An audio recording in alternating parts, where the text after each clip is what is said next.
हमारा क्वेश्चन है if alpha beta are the zeros of quadratic polynomial हमें given है, find the value of alpha square plus beta square.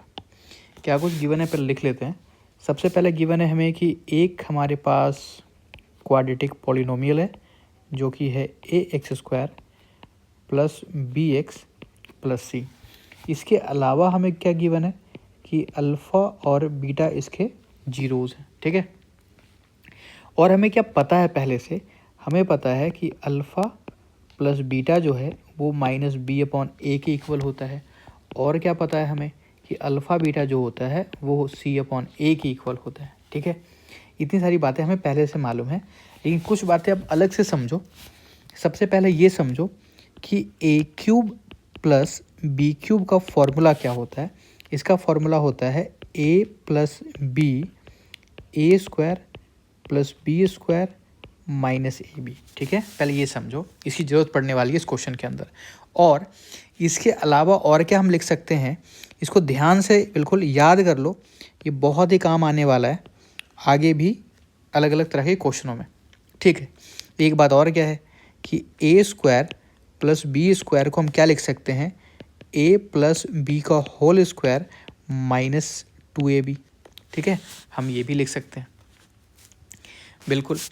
अगर ये समझ में आ गया, यानी कि A cube plus B cube को हम क्या लिख सकते हैं, ए प्लस बी, और ये जो है यहाँ पर alpha A square plus B square जो ये वाला है, इसके जगह पे क्या लिखना है हमें, इसके जगह पे लिखना है ए प्लस बी का होल स्क्वायर माइनस 2ab, और ये वाला माइनस ए बी को यहाँ लिखना है माइनस ए बी, ठीक है।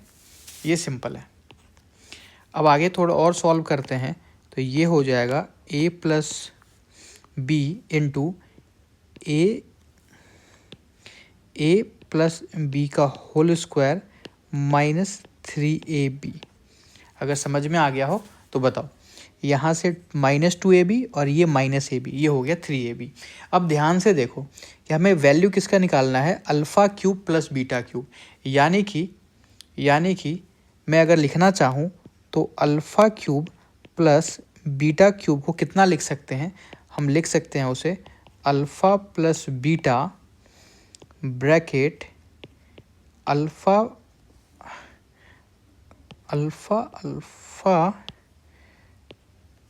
प्लस बीटा का whole square minus 3 alpha beta, ठीक है। इतना लिख सकते हैं। कैसे लिख सकते हैं वो सारा स्टेप हमने यहाँ ऑलरेडी समझ लिया है, कैसे लिख सकते हैं, ठीक है। अब कुछ नहीं करना है, जहाँ जहाँ पर अल्फ़ा प्लस बीटा है वहाँ पर ये पुट करेंगे, जहाँ जहाँ पर अल्फ़ा बीटा है वहाँ ये पुट करेंगे। आओ फिर पुट करते चलते हैं। बहुत ही सिंपल क्वेश्चन है ये, यानी कि alpha cube plus beta cube equal to में क्या आएगा, अल्फ़ा बीटा है जो कि हमारा कितना है माइनस बी अपॉन ए है, ठीक है। उसके बाद ब्रैकेट में कितना लिखा है, अल्फ़ा प्लस बीटा का होल स्क्वायर, यानी यहाँ आएगा माइनस बी अपॉन ए का whole square minus 3 alpha beta, यानी ये हो गया सी अपॉन ए, ठीक है। अब इसको आगे सॉल्व कर लेते हैं। यानी यहाँ हो जाएगा माइनस बी अपॉन ए, यहाँ हो जाएगा बी स्क्वायर अपॉन ए स्क्वायर माइनस 3c अपॉन ए। जो भी है ब्रैकेट के अंदर उसको सॉल्व करेंगे अभी। यहाँ से एलसीएम लेंगे अगर तो कितना आ जाएगा ए स्क्वायर, यानी कि बी स्क्वायर माइनस 3ac। आगे अगर सॉल्व करें दोनों ब्रैकेट को अगर मल्टीप्लाई कर दें आपस में तो कितना आ जाएगा minus B cube plus 3abc upon A cube. ये हमारा फाइनल आंसर है, ठीक है। इम्पॉर्टेंट ये नहीं है कि ये पुट कर दिया, इसको सॉल्व कर लिया और आंसर आ गया। इम्पॉर्टेंट ये वाला स्टेप समझना था, ये पूरा समझना ज़्यादा इम्पॉर्टेंट है कि आखिर इस वाले टर्म को पहले हम फॉर्मूला लिखें उसका, उसके बाद जो ये ए स्क्वायर प्लस बी स्क्वायर है उसे हम ये लिख सकते हैं, ठीक है। उसके बाद ए क्यूब प्लस बी क्यूब को जब हम इस वाले टर्म को रिप्लेस करेंगे इसके जगह पे, तब क्या बनेगा।